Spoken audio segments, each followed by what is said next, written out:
Welcome to That Triathlon Show, the podcast presented by Scientific Triathlon and hosted by me, Michael Eriksson. This is episode 7 of our beginner series, and if you're just finding this series or even this podcast for the first time, then be sure to check out the earlier episodes of the series as well. I won't list them all here, but you can find the list of them in the description of this episode in your podcast app. What we'll discuss today is, as you've seen in the title, running. So we'll get into run training principles, how to build fitness while staying injury-free, basic running form, gear and equipment, strength training and stretching, and some other bits and pieces as well. But before we get into that, big thanks to our sponsors, Precision Fuel Hydration. They make carbohydrate products like gels, drink mix, and chews, plus electrolyte products. Carbs are your main race fuel, but your body has a limited amount of carbs stored. And gels and drink mixes are tools that we can use to quickly top up those stores during longer and harder efforts. Electrolytes, on the other hand, replace the salt that you lose in your sweat, and this can help you avoid cramps and keep your muscles firing properly. And electrolytes also help prevent hyponatremia, which can happen if you drink too much plain water and can become quite severe in more extreme cases. The pH 1000 electrolytes will be at the aid stations on course at the Ironman 703 World Championships in Marbella, as Precision Fuel Hydration are the title sponsor of this year's race. And as a TTS listener, you can get 15% off your first order of 2025 with the code TTS2025 on precisionfuelhydration.com. Okay, so let's get into the main content for today. And as usual, we'll start with a bit of an introduction and set some context for running in triathlon. Running, as you know, is of course the final leg of a triathlon, and it is often the leg that decides how your race unfolds, whether you're fighting for the win of the race or you just want to finish and feel good, feel okay. There's a saying that goes bike for show and run for dough.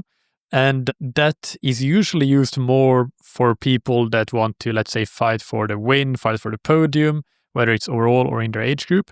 But it does apply to some extent also for beginners that just want to finish their first race, because if you, let's say, bike way too hard and you have to walk the run, then you might still finish the race and achieve your goal in that sense, but you will probably not feel that great while doing it, and maybe not even after the fact, because that's not how you expected your race and your run to play out.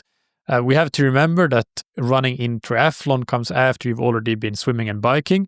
Quite often it's a bit later in the day because you have started with the swim and the bike, so it can be a bit hotter. So really, to run well in a triathlon, it's about pacing the swim and the bike and the run. It's about being prepared for what will happen on race day. And that can be almost as important as just your pure run fitness. Obviously, run fitness still matters a lot, but there's more to running in a triathlon than just having a really fast standalone running time. As a triathlete, one thing that you have a unique advantage of compared to pure runners is that the swimming and the biking provide really good aerobic conditioning without the impact stress that you have from running. So you can actually reach a good level of running fitness on relatively low run volume compared to what a pure runner would have to do to reach the same level of running fitness. And for beginners especially, this is great news because it really helps reduce injury risk while still allowing you to have some solid progress, because you just don't have to do so much running and you can still improve really well. That's the introduction done, so let's get into my first main headline here, which is rule number 1 of running for beginners: don't get injured. Running comes with the highest injury risk of the 3 triathlon disciplines, and for beginners, the way that that risk mostly comes from doing too much too soon, is in terms of volume, or from just running too hard, maybe running too hard too often. What happens when you're starting to train as a beginner is that your cardiovascular and metabolic systems will adapt quickly. Within weeks, you will get some decent improvements there. But your bones, your tendons and joints, they need perhaps months to get a similar level of adaptation. So this means that your body might feel ready to handle more mileage or more speed before you have the structural integrity to do it. The engine improves quicker than the chassis, so to say.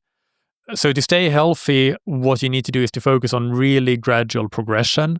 There is a famous rule, which is a 10% rule, which I think is not at all good, because it means that when you start out, you can barely increase volume at all. And when you get to a later point, when you're doing a lot of running, it basically allows you to do a massive amount of progression that is just way too much. So I like to think of it not in relative terms, but in absolute terms. And for me, a good rule of thumb is that you should progress your running volume with no more than 5 minutes per run per week. Obviously, it can be less than this. You can have some weeks where you stay at the previous level, or you even cut back a little bit if you feel tired or sore. So this means that, for example, if you do 3 runs per week, one of them is 45 minutes and 2 of them are 30 minutes. The next week, you could do 2 runs that are 35 minutes and 1 run that is 50 minutes, as an example. But basically, as a runner, to stay healthy, stay injury-free, you want to prioritize frequency and consistency, and you want to avoid big jumps in volume or big jumps in intensity. So as triathlete, 2 or 3 easy runs each week, if you can do that with consistency, that will take you a long way. Recovery, as we have talked about in previous episode in this series, is also an important part of training. So getting enough sleep and eating well. In terms of nutrition, carbohydrate intake, carbohydrate availability is quite important. There's an important role to play for bone health and bone remodeling. So you're much more likely to have bone stress injuries if you have low carbohydrate availability. So pay attention to that. Pay attention to how your body feels. If you start to feel aches and pains, then it's better to back off, let it settle. You can always do a bike instead or a swim instead and cross-train in that way. It's not even cross-training, it's still triathlon, of course. This is a lot better than it's a lot better to do this, to miss 1 run, miss 2 runs, and then get back to it and you have let things settle, your niggle is gone, rather than to force things, get through with your next run and the one after that, and then you might have a real problem and you might miss 1 full month of running. So listen to your body, adapt your training if you feel you've got a niggle that is even slightly concerning, and have a low threshold for making these adaptations. And then the final point for not getting injured is to choose running shoes that feel comfortable, that fit well, and I would say that have somewhat decent cushioning. You don't want to go with minimalist shoes. If possible, it can be useful to have 2 pairs of shoes actually and rotate, but that's also a bit overkill for beginners. It's maybe something to think about in your second season of triathlon. What you should do though is you should track your mileage on your shoes, and you should replace them roughly every 500 kilometers or 300 miles or so, because they will lose some of their shock absorption properties, and then your injury risk will go up. But anyway, regarding shoes, it's not so much that good shoes keep you healthy, because no matter how good shoes you have, you will get injured if you make some of these other mistakes we have talked about already, like progressing too quickly. But good shoes mitigate the risk. It's basically about avoiding the risk of using bad quality running shoes that are not fit for purpose for serious training, some kind of gym shoes or general purpose fitness shoes, for example. So in this relative sense, good shoes can keep you healthy enough to train consistently, which is what makes you faster in the end. But don't expect shoes to be a magic bullet when it comes to injury prevention. That just is not the case. The next topic to cover here is running form, running technique. When you start running, some people really, really overthink running form. And I think that running form should not at all be your main focus. What you should focus on is just on simply running relaxed and letting your form develop naturally as you gain endurance, you gain speed, you gain strength and coordination. Because your form will change as you improve in these factors. When you have no endurance, the form that you're running with after 10 minutes and you're already tired and you're already breathing very hard, that's going to be different than the form that you can sustain when you have good endurance and you're running like nothing has happened after 10 minutes. So you need to kind of let the form come to you a little bit and not go searching for the perfect form, which is a bit of it doesn't really exist anyway, the perfect form. But that said, there is one form issue that I do want to flag that is quite prevalent and that I think is important to avoid, which is overstriding. This is when your foot lands too far in front of your body and it acts like a brake. So that's not good for your speed and your performance, but it also increases the impact forces and therefore the injury risk, especially through the knee joint. So if there's one thing that I really think it does make sense to analyze a bit in your own form, it is whether you're overstriding or not. And if you are, try to correct that. Beyond that, without wanting to overthink or making you overthink things, you definitely shouldn't obsess about these things. But I have a list of cues that I think can be quite useful. Something to maybe do some body scans every once in a while when you're running and check whether you can apply any of these cues and whether that helps you, whether you feel better when you're applying them versus not. So the first one is to run tall and look slightly ahead rather than looking down. The second one is to keep your arms compact and focus on the arm swing more backwards rather than forward. The third one is to avoid collapsing or sitting into your stride, sinking into the ground when landing. This is something that we commonly see, especially people with desk jobs. It's quite easy to actually end up in that kind of seated position when running. What you want to do is to try to keep stiffness through the leg to bounce back up quickly and basically not collapse into the ground. The fourth one is to maintain a neutral pelvis position. So basically the cue here is to not bend at the waist, neither forwards nor backwards. So a neutral pelvis position. And the final one is to stay relaxed. Tension is a waste of energy and often tension leads to poor form in various ways. So stay relaxed, and the way to stay relaxed is definitely not to overthink how you're running. So those are the main cues that I would, again, you can try them on for size a little bit when you're running, but don't obsess over them. There are lots of information as well that you will see about cadence, foot strike, etc. Cadence is super individual based on height. So somebody who's very tall will have a much lower cadence than somebody who's very short. And it's not just your absolute height, but your leg length and your leg length relative to your overall height. So the cadence is more variable than I think people give it credit for. A foot strike, most runners do to some extent heel strike. It's not something that I would focus on. As long as you're not overstriding, I wouldn't focus on foot strike. But it's not a problem if you don't heel strike, of course. If you have a midfoot or even a forefoot strike, it can be fine, totally fine. But just be aware that most runners heel strike and it's not a problem for them. What you should be aware of is that running economy, which is how efficiently you are running quantitatively, how much energy are you spending to run a certain speed, that improves mainly through actual consistent running over time and not really through too much tinkering with form. Again, as I said, let the form come to you. Don't go looking for it too much, but a little bit you can. So we're trying to find a balance there in the middle somewhere, although more towards the side of not doing too much active tinkering. Topic number 3 that we're getting into now is how to build run fitness, which I think is usually the topic that everybody's the most interested in. In episode 4 of the beginner series, we talked about the 3 main levers of endurance training, and that they are frequency, duration, and intensity. And these are, of course, also the main levers in run training. And for beginners, the one that really matters the most in running is frequency, because focusing on duration or intensity can really put your consistency at risk. So that is why frequency is the most important one. It's the most important lever, the safest lever that you can pull as a beginner.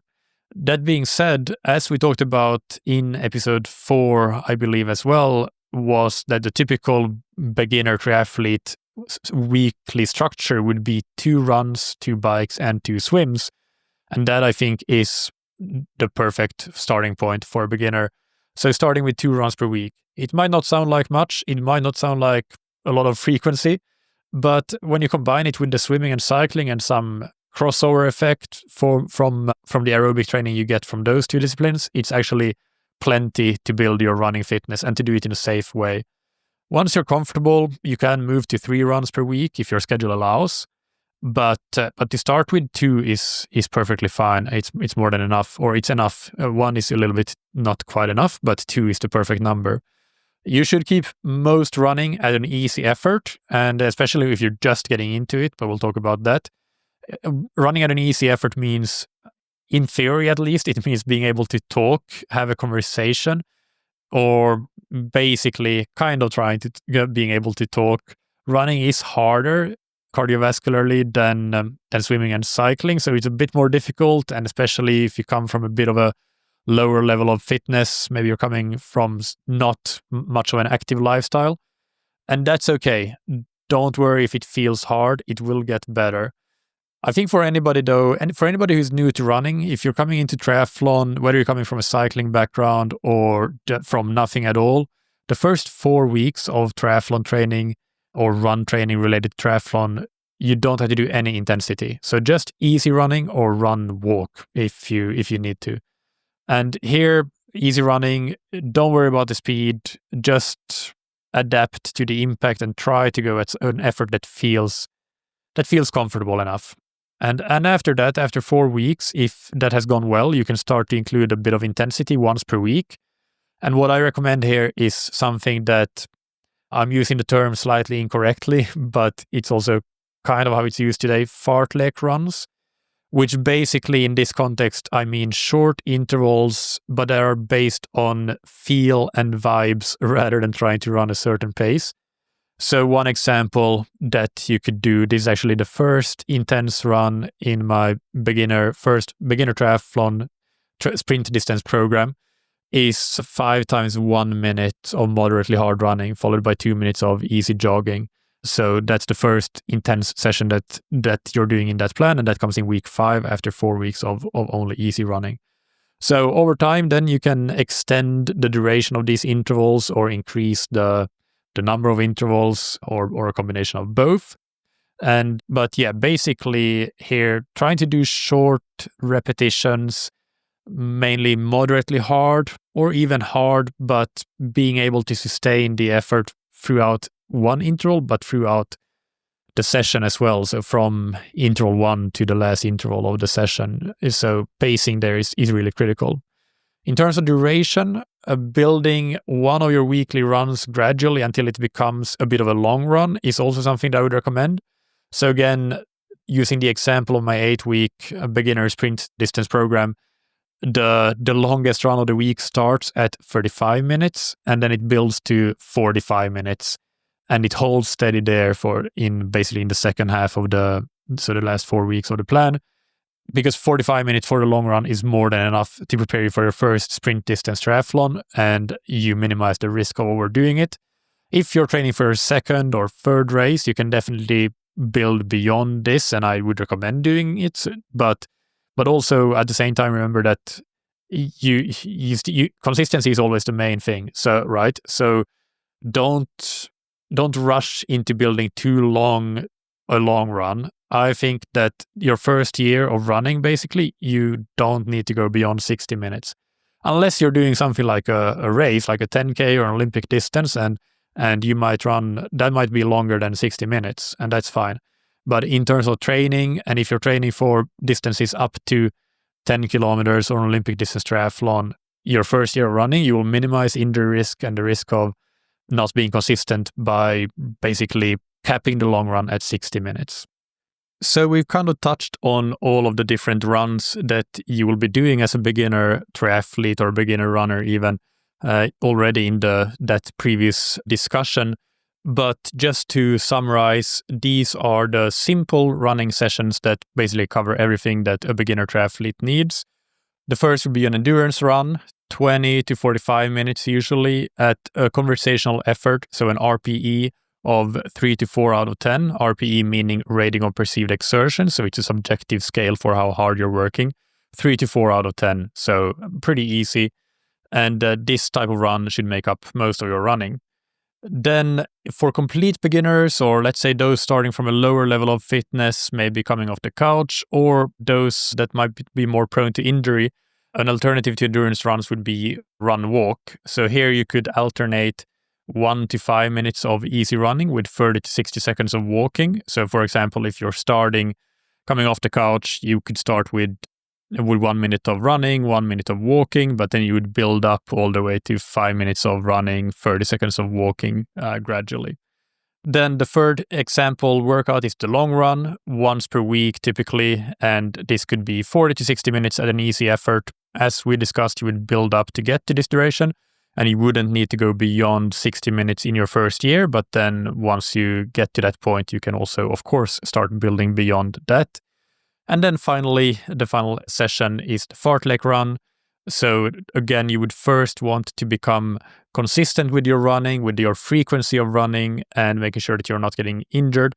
But once you are at that point, a fartlek run, so 1 to 3 minute intervals perhaps, with 1 to 3 minute easy jogging between efforts. So just to give you one example, 5 times 2 minutes, moderately hard to hard, with 3 minutes of easy jogging between these intervals. And here, the point with a fartlek is really that it's feel-based. So you want to focus here on an effort that feels strong but controlled, and that you can sustain through all 5 intervals in this example with 5 by 2 minutes. So these sessions, that's basically a great toolkit, a great arsenal of workout types for you to use. You'll get the endurance you need, you can build up your tissue resiliency, and also you'll start building the top end of your engine with the fartlek run, which is also important. And one thing that you could potentially add is some strides to some of your endurance runs. Strides are basically short accelerations to a pretty high speed, close-ish to your max speed, but not quite max speed. And this is to work on biomechanics, work on pure speed, and it can be quite useful. So you could do 4 times 10-second strides with 1 minute super easy jogging between at the end of an endurance run, for example. But you don't need a lot of complex structure when you're starting out. Just a few simple sessions, and be frequent with that, be consistent with that.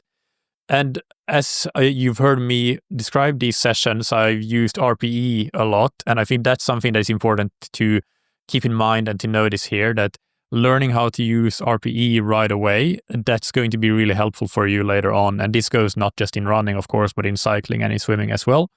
But when you're starting out, that's one of the best ways, because you might not even have a GPS watch or a heart rate monitor. You can still start running. You don't need all of that tech to start running, but you need to learn to listen to your body and learn to feel how hard your effort is. Now, let's discuss a couple of things that I know a lot of beginners have questions about, and that's strength training and stretching. So if we start with strength training, it's a really good thing in many ways. It makes you more resilient to injury. It works the muscles, it strengthens the muscles, it strengthens the tendons and the connective tissue and stabilizes the joints. It makes you more athletic in general. It can improve your range of motion and your strength at different points of your range of motion. And for middle-aged and older athletes, I think it's not so much for triathlon per se, but just for general long-term health and quality of life. Strength training is something that is really important, and you should probably consider as an important thing to do. That being said, especially if you're really coming into triathlon from the perspective of, I just want to finish my next race, or I want to become the best possible triathlete that I can, but you're quite limited of time and you struggle to fit in your swim, biking and running already, then my advice is that you don't have to add strength training right away to your program. It's always possible to incorporate it later once you have your core swim, bike and run training habits established. So, and if you do include strength training, I think a lot of beginners get overwhelmed basically because you're trying to fit in suddenly swimming, biking, running, and strength training. It's essentially 4 different things. And you can't just do one of them per week because it's not quite enough to move the needle. So basically, if you are going to do strength training in addition to the swim, bike, and run, first of all, make sure that you can handle the 2 swims, 2 bikes, and 2 runs that we discussed as the staple program for a beginner. And if you can do that, then do 2 short sessions per week, focusing mainly on the lower body and on your core, because those are going to be the most beneficial for you as a triathlete. You can add a bit of upper body in there for sure, but it shouldn't be a main focus. So exercises that you could include here would be squats, lunges, calf raises, bridges, planks, and deadlifts. So exercises that target the calves, hamstrings, quads, glutes, and your core. And you could mix bilateral. I recommend mixing bilateral and single leg exercises to become more well-rounded as an athlete, basically, and cover all the boxes, tick all the boxes with the bilateral strength work is a bit better at developing your max strength, whereas the single leg work is more specific to the sports that you're doing. So strength training is how I would approach it like this in summary. You don't have to do it. Don't do it if it's overwhelming to add it on top of the swim, biking, and running right now. You can add it a bit later once you have more control of your routine. If you do add it, start with 2 very short sessions per week. It can be 20 minutes. That's perfect. You don't need to do more than that. So obviously you don't need to do all of those exercises that I mentioned in one single session, but you can rotate through them. Now, stretching, on the other hand, has very little value for most people. There are certain cases, if you're working on a specific issue, specific injury or mobility limitation under the guidance of a professional like a physical therapist, there are definitely cases where stretching is useful. But just doing stretching because that's not the right way to approach stretching. We know from research that there are no benefits basically of doing stretching for running performance or for injury prevention. And if you do stretching before running, static stretching before running, it can actually reduce your running performance and your running economy. If you're going to do anything before running, it should be a dynamic warm-up. So this could be things like leg swings or hip circles or lunge walks, all those sorts of things. That's totally fine. If you feel that helps you run better, then I think that can be a good thing to do, but it really needs to be dynamic. Absolutely don't do static stretching before warm-up, because best case scenario, it's a waste of time, but worst case scenario, it actually makes you run worse. Like I said, there's no evidence that static stretching helps with running performance or injury prevention. But if you think that it feels good to do and you want to do it, you feel better doing it, then you can do it. But then you should do it after training. So after you're running especially, but also after cycling potentially or swimming if you feel like it. Have low expectations for what it does for you, but if it feels good, then that's always helpful. If you're actually trying to work through some issue, then do that with the help of a professional, a physical therapist, because they can guide you on the correct duration to hold the stretches and how often you need to do it. Basically, what a lot of people get wrong with static stretching, if you're trying to actually make the muscle longer, which is what static stretching does or what you're trying to do, then to do that, you need to hold it for a certain amount of time. And it depends a bit on where you're looking. 30 seconds is the absolute minimum, but I've also seen 1 minute as a kind of minimum guidance. So you actually have to hold the stretch for a long time to get the benefit. And you need to do it very regularly, daily almost, to see the benefit. So I think that sometimes the way people do static stretching, it just isn't doing anything. But then again, if it makes you feel good, then that is also doing something. So that's worth considering. But my summary on static stretch or stretching in general is that it's not something that I generally prescribe, but if it makes you feel good, by all means you can do it. Make it dynamic if you're doing it before your run. Static is okay if you do it after running. Now let's discuss some common mistakes. We're getting towards the end of the episode. There are a couple of points still to do. It's, of course, always better to learn from others' mistakes rather than learning from your own mistakes. So I'm going to list the mistakes that I've seen most commonly in beginner triathletes and runners. And I think I've also personally made all of these mistakes except one. And I'll leave it to you to guess which one. If you listen to this podcast for a long while, I'm pretty sure that you can figure out which is the one that I haven't made. But anyway, the most common mistakes to look out for here in terms of running for beginner triathletes are running too fast on easy days, increasing mileage too quickly, which can be both in terms of a single run mileage or duration or a total weekly volume. So both of these are important to make the progression very gradual and slow. The third mistake, these are not in any particular order, but just to keep count, is running on back-to-back days before your body is ready. Always try to spread out your runs throughout the week with a day of not running in between.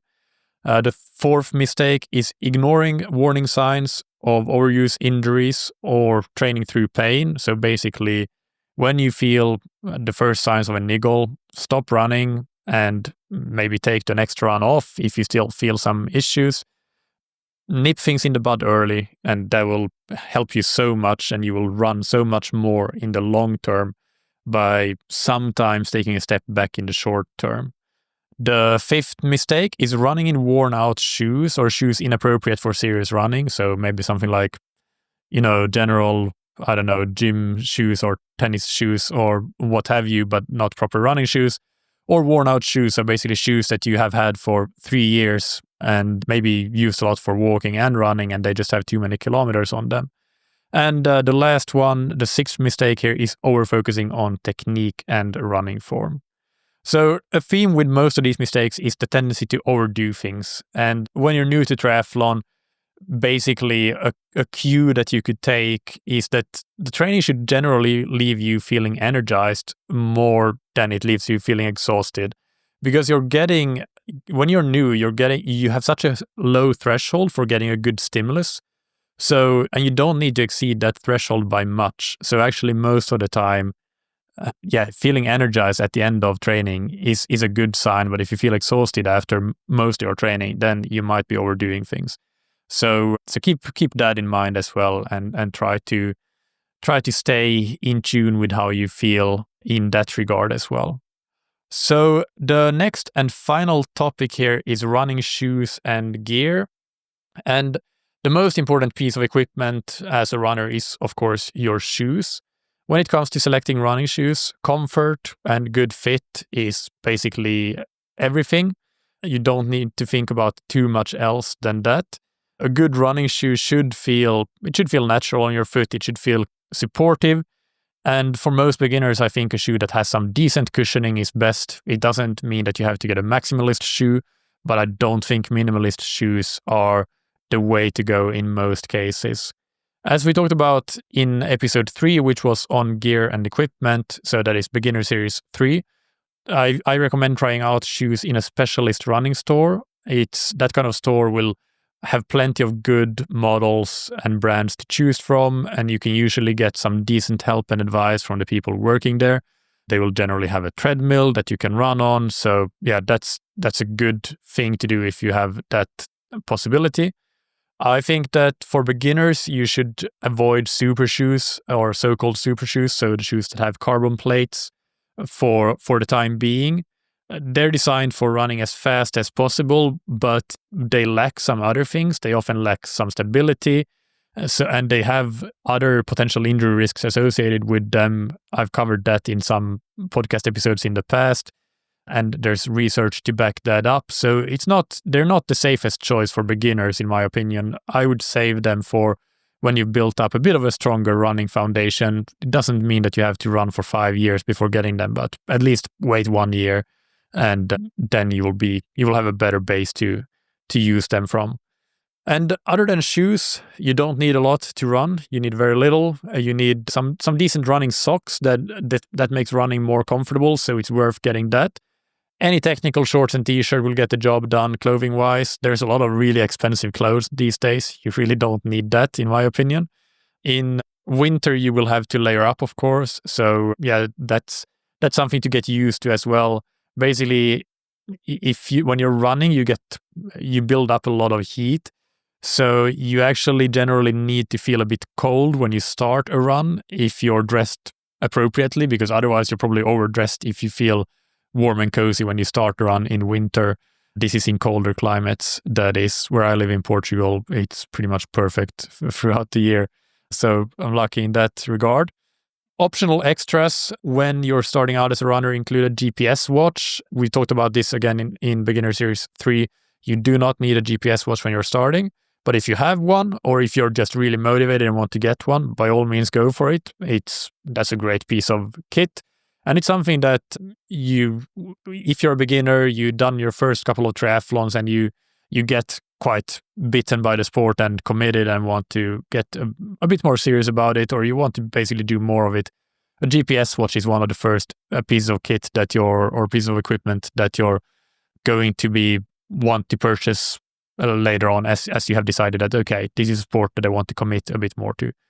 Another thing that I think can be really useful is a running belt. So basically that's a pretty tight fitting band that you wear around your waist or your hips, and where you can fit basically it has pockets in it, or the whole band is a pocket, so you can fit your phone, your keys, etc. in there, even a soft flask, which also, by the way, is a great piece of equipment for running, even if you're not doing very long runs as a beginner. But if you're going upwards of 45 up to 60 minutes and it's a warm summer day, then definitely having a soft flask with some hydration can be really nice to have. So these are some additional pieces of equipment that can be good to consider. But again, other than your shorts, t-shirt, socks, and potentially winter clothing, and your running shoes, of course, there's nothing that you absolutely need when you're starting out in triathlon from a running perspective. So let's wrap this up with a bit of a summary and some key takeaways. So to become a better runner as a triathlete, remember to focus on what really matters, which is consistency, gradual progress, and staying healthy. Rule number 1, stay healthy, don't get injured. You can let your fitness and technique evolve naturally through regular, mostly easy running. And don't get distracted by complexity, whether it's in regard to training programs or workouts, or whether it's gadgets, etc. Don't let that distract you. Keep things simple, as we discussed, and that's going to set you up for better progress in the long term. When you get more advanced, there's definitely a time and a place for doing more advanced tactics, for sure. But stay patient and keep things simple, and that's going to set you up for long-term success. As some practical homework from this episode, if you want to have that, if you don't already have a training plan that you follow, then I would recommend that you sit down and map out your running for the next 8 weeks with the principles that we discussed in this episode. So make sure that you have the frequency that we discussed, so 2 runs a week or maybe 3 runs a week if you're already at that point where you're running 3 runs a week in addition to swimming and biking is possible. Make sure that the majority of that running is easy, and make sure that any progress that you have in terms of duration or intensity is appropriate and gradual, and that you don't, and when you actually execute the training, you don't exceed this planning, this smart and gradual progression over the next 8 weeks. Because this is what is load management, really. I mean, or at least one of the main things of load management. And load management is really the number one thing that will help you stay healthy. It's not the perfect shoes. It's not the stretching or strength training routine you do. It's basically planning the training and executing the training properly relative to where your body is now and what it is capable of handling right now. All right, I think that's it. I don't have anything more to say on this topic, so I hope that you enjoyed this and found it useful. You can, as always, find the detailed show notes for the episode on scientifictriathlon.com/beginner7. And if you have any questions about this episode or future beginner series episodes or comments, feedback, please send them to me on michael@scientifictriathlon.com. That's Michael with a K, or you can DM me on Instagram at Scientific Triathlon HQ. Also, a bit of housekeeping. I now have on Spotify polls for every episode, so that you can rate the episode. You can tell me what you think about it. You can tell me that you loved it, you really liked it, it was okay, or you didn't like it. So that helps me basically know whether an episode was good, and if it wasn't good, then I can have a think about why that was the case and try to make things better the next time. So if you're a Spotify user, then I would really encourage you and appreciate if you could take that as a habit to go and rate each episode on Spotify. In the next episode of the Beginner Series, we'll be talking about open water swimming, but we'll probably weave in a non-Beginner Series episode between this one and that next Beginner Series episode. So there will be something else out on this feed before that. Now, before we wrap up, let me take a quick moment to plug our coaching that we do at Scientific Triathlon, because now is a great time to start working with a coach. We're in October and we have a long winter ahead of us in the Northern Hemisphere. And this is a perfect time to start working with a coach, because you have a long time to really build the foundations of your aerobic fitness, your metabolic and cardiovascular fitness, your technical foundations, and even things like getting set up with the right equipment that you need for the racing season ahead. This is the time to start working. If you really want to have your best summer of racing next year or next spring or fall, whatever it might be, having a long runway is so much better than having a short runway. You can do so much more. Basically, the more time you have, the better you can do. It's like investing or anything. It's like starting a business. The more time you have, the better you can do. And working with a coach is like that. This is the perfect time to work. Our coaches are also now very much in that mode of taking on new athletes and focusing on onboarding new athletes. So the timing couldn't be better. If you have been thinking about getting a coach, check out the information that we have on scientifictriathlon.com/coaching. You can also email me directly and ask if you have more questions. And before starting with a coach, you always will have the opportunity to have a call with them and see if it's a good fit for you or not. So there's no commitment without actually knowing what you're getting into. And there's also no long-term commitment. You just pay on a month-by-month basis. And if after the first month you realize that it's not a good fit, then you can just stop, and that's fine. It wasn't for you. Of course, that's unfortunate, but it is what it is. So we don't have a long-term commitment. So if you're curious about coaching or you know that you want to coach, I think Scientific Triathlon Coaching is one of the best, if not the best option out there. So check us out. And yeah, I hope that we can be able to work with you and help you achieve your triathlon goals towards the 2026 racing season. Okay, I think that's enough of that, and that's enough of this episode. We'll just thank our sponsors, Precision Fuel Hydration, that you can find on precisionfuelhydration.com. If you're looking for high-quality, practical, and tasty fueling and hydration products, make sure to try Precision Fuel Hydration, and don't forget to take 15% off your first order with the code TTS2025. Thank you, as always, for listening. Keep training smart and keep loving triathlon.